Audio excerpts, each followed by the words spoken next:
Hello and welcome to another video. In today's video we have a new addition to our collection and it's in the workshop next to me now. It's actually quite long, so we've had to cover it in 2 sheets and some clues for you. There's a bit of a pointy bit there.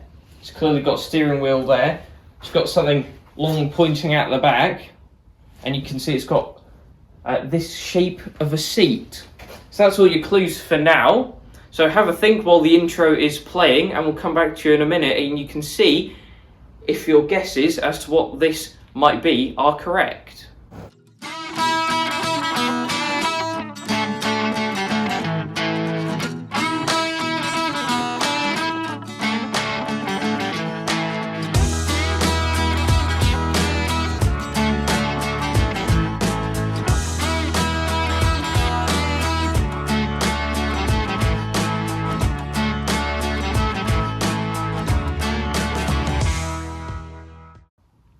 So we were told by my mum that we can't have any more tractors from now onwards because we've obviously got quite a few, and I think she was getting quite bored with us bringing back new ones, especially ones that were duplicates of models that we'd already got, because they got things like hydraulic lift kits or etc. Mounted on them. So we were kind of happy with this rule because we're quite happy with our collection as a whole. However, when this particular machine was offered to us by a friend of ours who bought it probably 15 years ago, and we've liked it ever since he got it, we couldn't really skip this one, so somehow we've got away with it with my mum for now, but we're not sure where we're going to store it just yet, but that's a later us problem. For now we're just happy that we've got it, and I should probably show you what it is now, which I'll pull the covers off here, and it is a Cub Cadet original. So this is now our 3rd Cub Cadet original, and we don't have any other models of Cub Cadet. Now our first 2, one of them we thought was complete and the other one's a bit of a basket case. So we originally thought that we had one in good condition, one that needed a lot of restoration work. However, now getting this tractor, which is very much complete, we've realised that our good condition one has a few bits missing that we're either going to have to fabricate or try to find.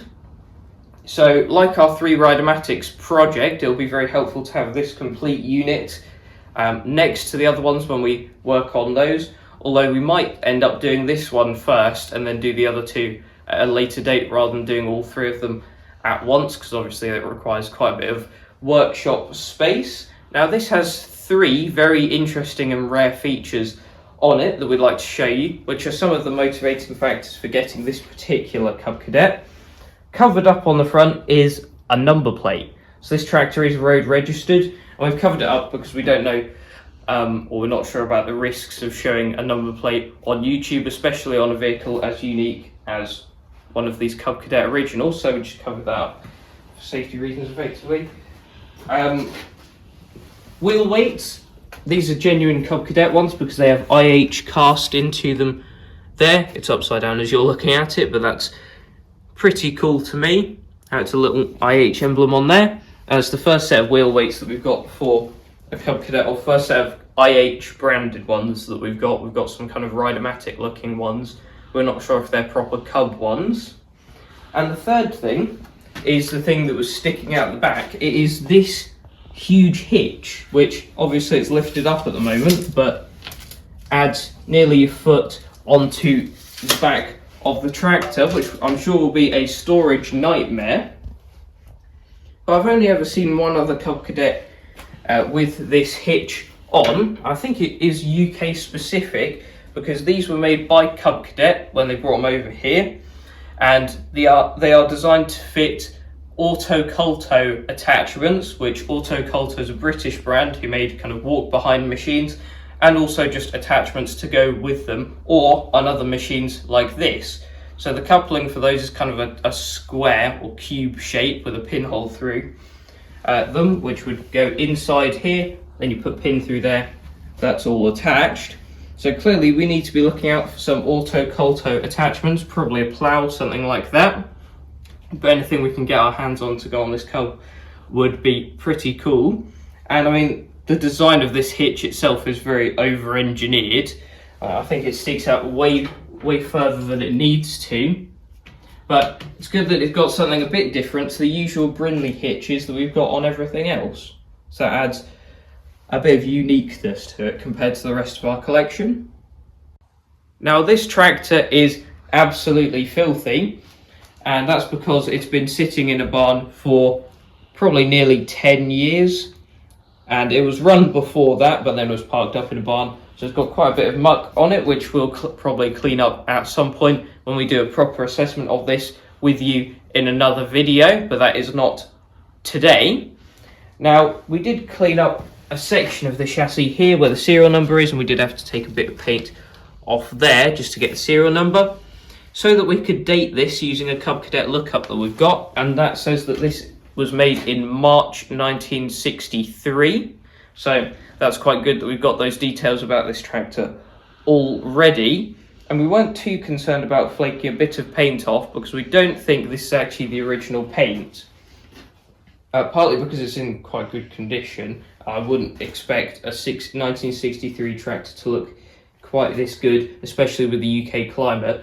But also, on the side here, you'd expect this to be a decal, but these letters and everything are actually painted on. And I mean, there's quite a few bubbles and stuff in the paint on the side. But yeah, someone's actually done quite well to paint this whole international writing on the side. I think the Cub Cadet bit's in a slightly different font as from the factory, but when you step back and look at it, it's not actually in too bad a condition paint-wise, so we're hoping we can clean this up all right. And if we can get it going, it might even become one of our show tractors, because in general, the paint that is on there is in decent nick. There isn't too many rusty patches, quite a bit of oil and stuff on the front end, but that we can deal with. Now, a couple of things that we've noticed with it sitting in here. Firstly, there's some sort of leak from the back axle because there's a puddle under it wherever we move it to.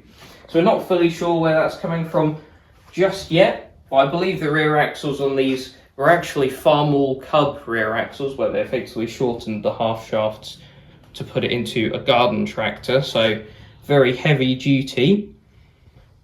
And another thing we noticed is there's quite a bit of play and everything in the steering, and the steering rods seem to hit each other down there when I go to full right hand lock.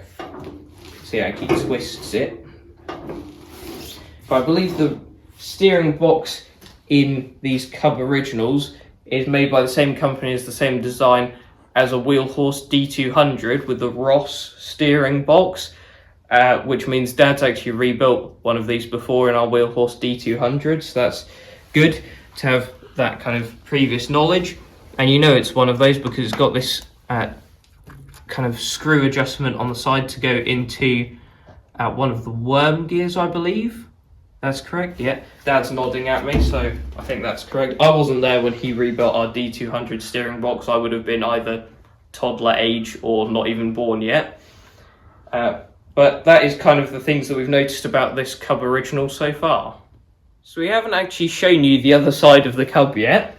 So this is what it looks like. There's quite a bit of oil on this kind of area, so hopefully we don't have a major oil leak on the engine that we'll have to sort, but we will find that out when we start work on this at some point. It's also got a very strange exhaust pipe on it, so I'm not sure if this is not the original engine or if someone's just put a different exhaust on it, which is more likely.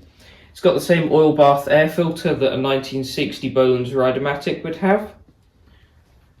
And the recoil pull start, something that's different to all of our other tractors, is that the drive comes off of this side of the engine with the recoil pull start, so part of the recoil is the actual engine pulley, as it were. So that's a bit different to our Bolands and wheel horses and everything. But if we come over here to the laptop, we can actually see some pictures of our other two Cub Cadets. So this is the one that should be in better condition, which I might have to tilt this a bit so you can see it better. There we are, something like that. So if I go through the pictures we've got here, those are the wheel weights that we've got with that tractor. Not sure if they are, not sure if they are like factory ones, but they're definitely not IH engraved or cast into them like these ones are. And that's another picture of it with the big stack exhaust that it's got on there. Not sure if we'll keep that or not. We're not sure if that's actually the original engine. Obviously you can see it's got all the recoil pull start bits there, but we did get another engine with this tractor which is painted yellow, so we think that's the original for the tractor we're now showing you, and this is a replacement one, so we might do a bit of a switch around with that. But it has got a pulley on the other side by the looks of it, which would be for the PTO. And I believe that's the last picture we've got of that tractor, and we got that probably about 10 years ago. And then one that we got maybe 4 or 5 years ago is this other one, which, as I said, is a bit of a basket case. You can see here the grille is actually cracked into two, but we managed to import one of those whole, so that bit is fixed pretty much. You can see it's got the bonnet ornament on there, surprisingly. And something I actually forgot to mention about the other one, sorry, is if we just go back here, you can see the front of the bonnet is very damaged, so it appears someone's been like headbutting it into something repeatedly. So that needs the grille ornament found again, and all of that's going to have to be bent, which is going to be very difficult, especially if we have to repaint that tractor to make it look good. After that will be difficult. If we continue through the pictures of this worse condition cub, at least we've got that bracket down there for attaching things, so that's handy.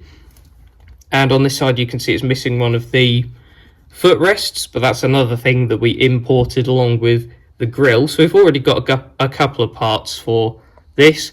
Obviously it was engineless, so we're going to struggle to find the recoil, or an engine with the recoil pull start bits that you need for a Cub Cadet with the kind of pulley section on it. You can see on the dash tower it's all rusted out on the bottom, so there's plenty of cutting and welding work to do on this tractor. That again shows you better some of the other bits that we got with it. So it does have a lift lever and various other bits there, and that's when we first got it into a shed parked next to our G12. And both those tractors are tucked away in storage at the moment, so it's not like we can pull them out easily and park them next to the one we've just bought. So those are our other two Cub Cadets, and as you would have seen, quite a bit of a difference condition-wise to this one here, which this has been home with us for about 4 days now at time of recording. So we haven't had it very long, and the original plan for this was just to kind of put it in storage somewhere, and then it can wait its turn until we get around to this tractor. However, seeing this in the workshop and poking around with it a bit, I do quite like this tractor. I think the selector feels really nice. I mean, despite the wear in the steering, it still feels quite nice as well. Same with the lift lever, which is probably due to the massive springs on this hitch. But long story short, I think me and Dad really like this tractor just looking around it. Obviously we've got a lot of learning to do because we are by no means Cub Cadet experts, completely the opposite really. We haven't done much mechanical work on any of our Cubs yet, so we've got plenty of learning to do there before we can start attacking this tractor really. But we've got to work out where in the queue this falls now, because we did have a bit of a plan for what tractors come next in the project queue, and this has somewhat disrupted that. So we've got to work out where it sits, and then the plan for this, which we briefly touched on before, is to clean it up, keep it in its working clothes for now, get it running, and then if we're happy with how everything runs and how it looks once we've cleaned it up, then we may well take it to some shows and do some more improvements to it over time, and then later down the line it will be used to kind of get our other two Cub originals up to a good standard. I'm sure at least one of those will then be painted up to become a proper kind of concourse condition show tractor.